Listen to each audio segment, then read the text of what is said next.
찐생 여러분 안녕하세요. 2025년 2월 25일 찐쌤의 글로벌 투자의 정석 시작하겠습니다. 저는 찐쌤 김진입니다. 시장이 조금 급박하게 돌아가는 상황이기도 하고요. 그 다음에 또 충분히 뭔가 좀 고민할 필요가 있는 시장이라서 오전에 찍어서 이렇게 올리게 됐습니다. 뭐 정식 방송도 아니고 방송국도 아니고 뭐 이런 게 또 유튜브의 묘미가 아닌가 하고요. 솔직히 되도록이면 저희 고민을 여러분들께 조금 더 일찍 말씀을 드리고 싶었습니다. 그러니까 오늘 제 이야기 좀 참고하시고 또 다른 분들의 의견도 충분히 들으시고 적절한 대응 결정하셨으면 좋겠습니다. 그러면 바로 시작하도록 하겠습니다. 지난밤 미국 시장 정리해 보겠습니다. 전체적으로 일단 기대 이하였습니다. 그 전날 아시아권에서 충분히 선방한 부분이 있었기 때문에, 그리고 나스닥 선물도 강세를 보이고 있었기 때문에 장 시작 전만 하더라도 미국 증시 반등이 조금 낙관되는 분위기였지만 오히려 나스닥을 중심으로 해서 추가 하락이 나타난 하루였습니다. 기대 이하라는 부분들도 조금 거슬리지만 금요일 시장까지는 발견되지 않았던 주도주의 상승 논리의 위험이라는 이슈도 있는 것 같아서 조금 더 거슬리는 미국 증시라고 할 수 있을 것 같습니다. 추가 약세 이유에 대해서 뭐 여러 가지 설명이 있을 겁니다.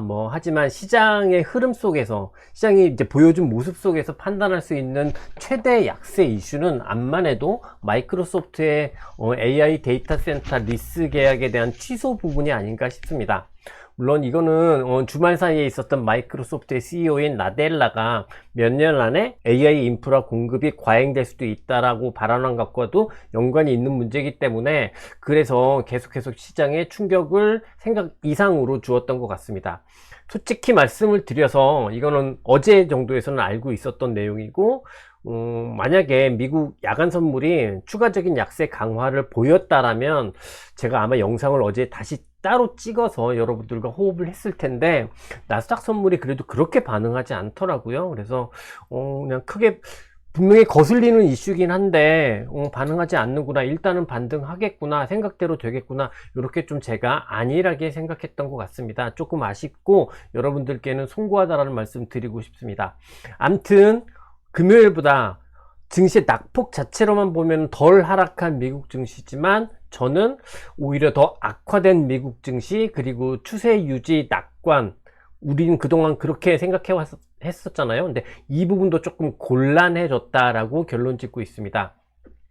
지수로 보게 되면 아직 본격적인 하락 추세 위험이 증폭됐다, 이렇게 볼 수 있는 수준은 아닌 것 같아요. 하지만 금요일과는 다르게 형태의 면이나 종목별 형태의 면이나, 그리고 그 다음에 전체적인 모멘텀 내용의 측면에서 하락 추세 위험이 약간은 더 증가한 상황으로 보는 게 맞는 것 같습니다. 그러면 하나씩 점검을 해보고 최종 결론 그리고 전략으로 이어가 보도록 하겠습니다. 첫 번째 제가 내린 소결론은 뭐냐면 AI 랠리에 심리적인 위험이 발생했다라는 부분인데요. 자, 이걸 좀 환기해서 말씀드려 보겠습니다. 실제로 AI 랠리는 1년 반 이상 전개되어 왔었는데요. 이 AI 랠리의 가장 궁극적인 힘은 제가 누차 말씀을 드리지만 빅테크의 투자입니다. 투자 사이클에 의한 AI 랠리였습니다. 빅테크가 정말 천문학적인 투자를 계속하고 있었기 때문에 AI 랠리는 나타날 수 있었다라고 볼 수 있는데, 지금 현재 상황, 이 투자에 대한 의구심이 조금씩 증폭되고 있는 게 나타나고 있는 것 같습니다. 주말 사이에 마이크로소프트의 CEO인 나델라는 향후 몇 년 후에는 2027년, 2028년 정도가 되면 AI 인프라가 공급 과잉이 될 수도 있다라고 경고를 했습니다. 근데 여기까지는 심리적인 이슈라고 할 수 있는데, 또 직접적으로는 마이크로소프트가 데이터 센터 일부와 리스 계약을 취소했다라는 발표를 했습니다. 그러니 보다 더 직접적인 요인으로 받아들여졌고, 그래서 본격적인 투자의 축소인가, 이런 부분들이 걱정되는 상황이 벌어지기 시작하면서 증시는 충격을 받았다라고 볼 수 있겠습니다.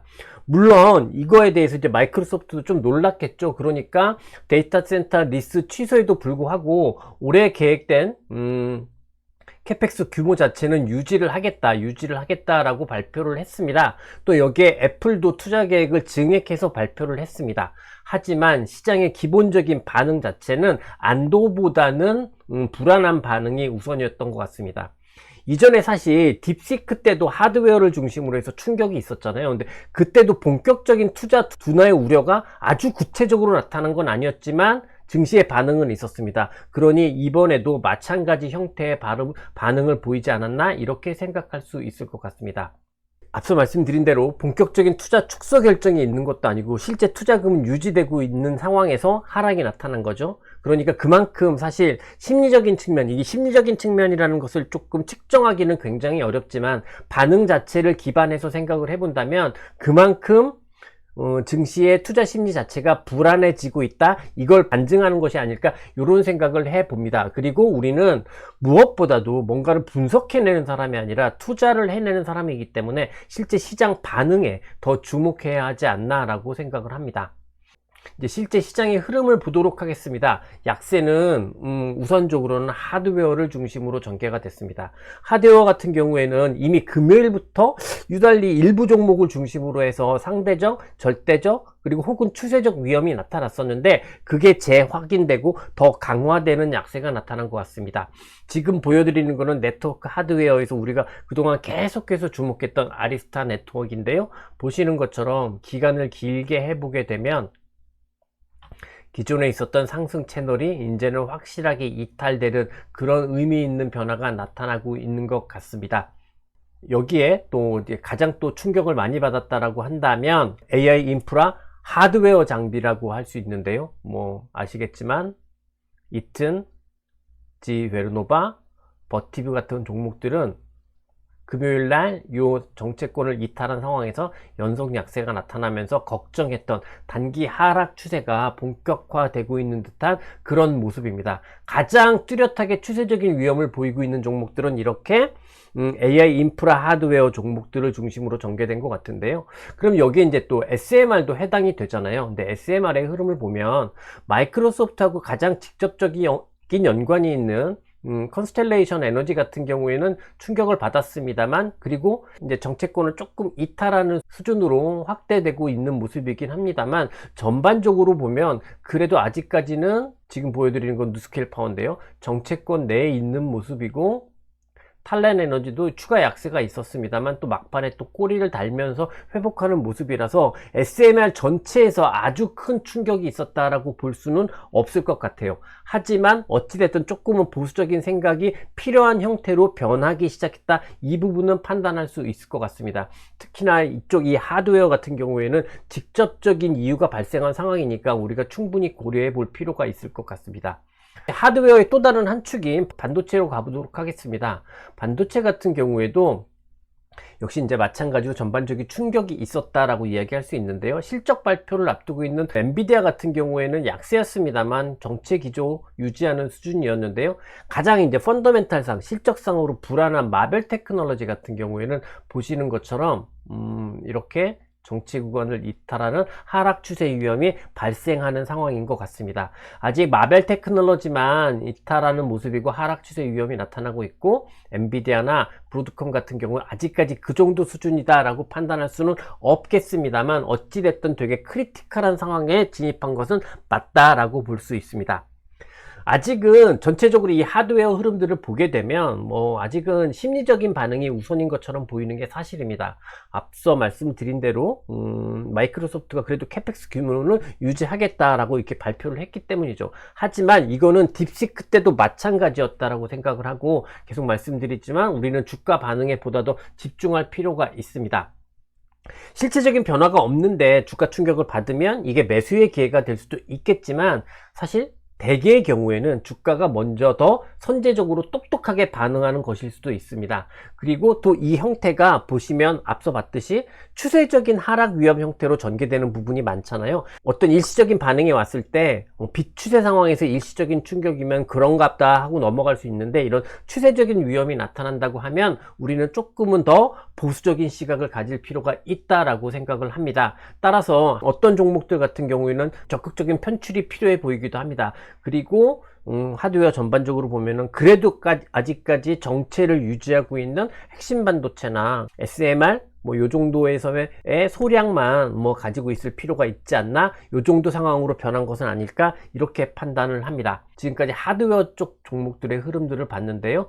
나머지 주도주군의 변화는 어떤지 보도록 하겠습니다.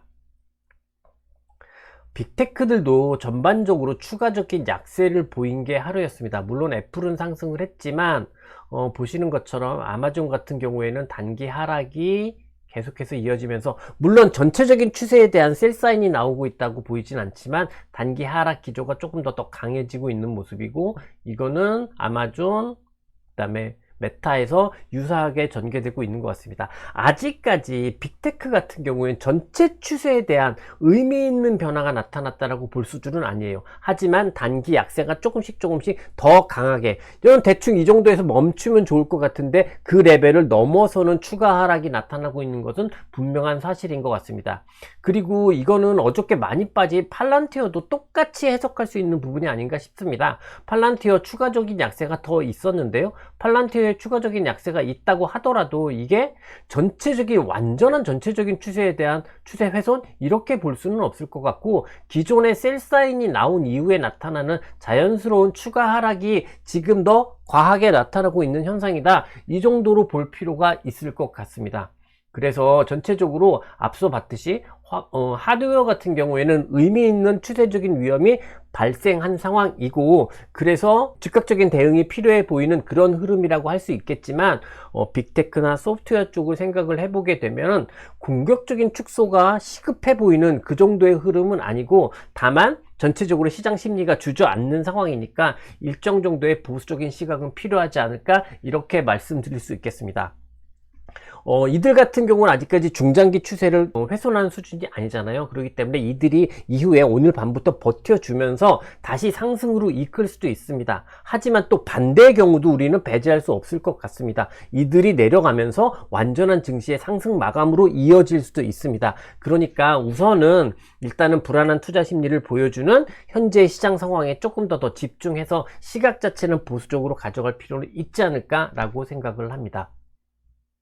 빠르게 결론으로 가보도록 하겠습니다. 지난밤의 흐름에 대해서 또 어떤 쪽에서 해석은 스태그플레이션 위험이 증시에 지금 약세를 유도하고 있다, 매크로의 위험에 따른 증시 부진이다, 이렇게 해석하는 부분들도 있는 것 같습니다. 하지만 사실상 금리, 환율 이쪽에서의 의미 있는 변화는 나타나지 않은 것으로 보여지거든요. 그래서 저는 미국 증시의 부진 자체가 매크로 요인에 의한 것이라기보다는 주도주군의 흐름 변화에 따른 현상으로 판단하고자 합니다. 즉 매크로 위험, 스태그플레이션 위험은 오히려 소음 같아 보이고요. AI 투자 우려는 사실 다분히 심리적인 부분이지만 이게 신호처럼 해석이 되는 상황입니다. 그렇기 때문에 금요일까지는 사실 시장에 큰 충격이 있는 상황으로 보기는 어렵다, 이렇게 결론 지을 수 있었겠지만 현재 상황에서는 조금 더 보수적인 시각을 가질 필요가 있는 상황으로 변질되었다라고 생각할 수 있을 것 같고요. 주도주군 내에서 하락 추세 위험이 확대되고 있는 상황이기도 하고, 그 다음에 그런 하락이 나타날 만한 충분한 이유도 존재한다는 측면에서 전체적으로 보면 나스닥 지수 보면서 말씀드리겠습니다. 나스닥 지수를 보게 되면 아직까지 추가 연속 약세가 나왔지만 아직까지는 이 박스권이 유지되고 있는 상황이잖아요. 그럼에도 불구하고 이 박스권이 계속해서 지켜질 거야 라고 낙관하기는 조금 힘든 상황, 이 박스권의 이탈까지도, 그래서 전체적인 추세에 대한 훼손이 나올 가능성도 열어두어야 하는 상황처럼 판단이 되고 있습니다. 오늘 밤 체크 포인트는 특별하게 말씀드리지 않도록 하고요. 어차피 이제 시장의 조정 형태에 대해서 계속해서 추적해야 되는 상황이니까 빠르게 전망 및 전략으로 넘어가 보도록 하겠습니다. 일단 이렇게 좀 많이 우려되는 요인들을 말씀을 많이 드렸잖아요. 그러면 이제 이렇게 생각하실 수도 있습니다. 그러면 이제 지금 또 공격적으로 주식을 왁 하고 덜어내야 되는 상황인가? 이런 고민 충분히 들 수 있고 그런 걱정이 드실 수 있을 거라고 생각을 합니다. 근데 하지만 저는 대응 자체는 보이는 대로 해야 한다고 생각을 합니다. 다만 그냥 우려 요인이 앞서 계속해서 강조드렸던 것처럼 충분히 좀 올라가 있는 상황이니까 그 대응 자체를 조금은 더 보수적으로 하면 되겠습니다. 즉 이걸 직접적으로 어떻게 적용할 것이냐 이렇게 생각을 해보면, 하드웨어 같은 경우에는 앞서 말씀드린 대로 핵심 반도체 그리고 SMR 정도의 소량을 제외하면 전량 편출이 가능해 보이는 상황으로 보이고요. 핵심 반도체나 SMR 역시 수량이 조금 많다고 한다면 축소될 여지가 있는 것 같습니다.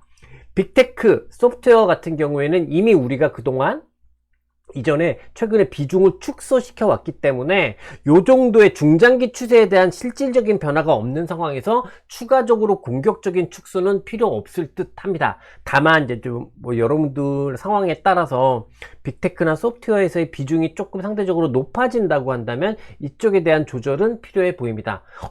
왜 요 정도의 비중이 필요해 보이냐라고 말씀드리는 건, 전체적으로 보수적인 관점이 조금은 필요해 보이는 상황으로 판단이 되기 때문에, 그렇다면 전체적으로 낙관적인 상황이라고 하면 요 정도 조정에서 이미 줄여놨다면 버틸만 하다라고 생각할 수 있겠지만, 보수적인 시각이 조금은 우선하는 상황이라고 한다면 줄여놨다고 하더라도 요게 조금은 많다고 생각이 된다고 하면 더 줄일 수도 있을 것 같다, 이런 말씀입니다. 그래서 전체적으로 주식 비중은 하향 조정이 돼서 45% 내외로 말씀을 드리고요. 이후에 실질적인 추세 하락 위험이 본격적으로 발생하게 되면, 이에 따라서 대응하면 되겠다라고 생각하고 말씀드립니다. 여기 이거를 30% 이상, 20% 이 정도 수준으로 말씀드리지 않는 이유는, 그럼에도 앞서 봤듯이 빅테크나 소프트웨어 같은 경우가 장기 추세, 실질적인 추세에 대한 훼손이 나타나지 않고 그거에 대한 변곡점은 나타나지 않았기 때문입니다. 그러니까 현재 상황에서는 이들 종목들이 버텨주면서 시장을 유지시켜 줄지 아니면 이 주식들이 따라 내려갈지, 이거에 대한 구분점이 아직은 구분 포인트는 남아있는 상황이라고 보면 될 것 같고, 이 구분 포인트가 남아있는 상황에서 미리 뭔가를 예측해서 하는 거는 기회비용이 상실될 수도 있는 거고, 그런 부분이 있기 때문에 나오는 대로, 눈에 보이는 대로 대응하는 게 맞다. 이게 조금 나중에 아쉬운 결과로 이어진다고 하더라도 그렇게 하는 게 맞았다라고 말씀드리고 싶습니다. 그래서 전체적으로 다시 한번 정리해서 전략 말씀드리면, 주식 비중은 이제 축소돼서 45% 내외로 하향 조정하도록 하고요. 포트폴리오는 축소된 주도주를 한 40, 그리고 경기 민감주를 5 정도 유지하는 전략, 이렇게 말씀드리도록 하겠습니다. 네, 이상으로 제가 준비한 내용은 다 말씀을 드렸습니다. 중요한 날 같이 여겨져서 긴급하게 좀 일찍 방송을 했는데 아마 내용은 훨씬 더 짧다? 왜 그런 거냐, 너무 성의 없다? 라고 생각하실 수도 있겠습니다. 하지만 저는 오늘 좀 집중했던 건 되게 중요한 의사 판단이 필요해 보이는 상황이잖아요. 그래서 오히려 현재 상황에서 제 기준에는 소음처럼 여겨지는 부분들은 빼고 신호처럼 느껴지는 부분들에 대해서 집중해서 말씀을 드리려다 보니까 오히려 방송 시간은 조금 더 짧아진 것 같다, 오히려 더 압축해서 말씀을 드리고 싶었다, 요런 게 제 생각이고, 그래서 방송이 짧아진 이유인 것 같습니다. 제 해석이 정답은 아닙니다. 하지만 늘 단 한 번도 최선을 다하지 않아서 시장 정리한 적 없고요. 오늘도 마찬가지입니다. 최선을 다해서 해석을 내렸고, 그러니 제 해석 참고 삼아서 정답은 아니니까 많은 고민하시고 적절한 의사결정 오늘 내리셨으면 좋겠습니다. 저는 이 자리에서 오늘 여러분의 투자를 엄청 응원할 겁니다. 이상 방송 마무리하겠습니다. 저는 찐쌤 김진이고요. 끝까지 시청해 주셔서 감사합니다.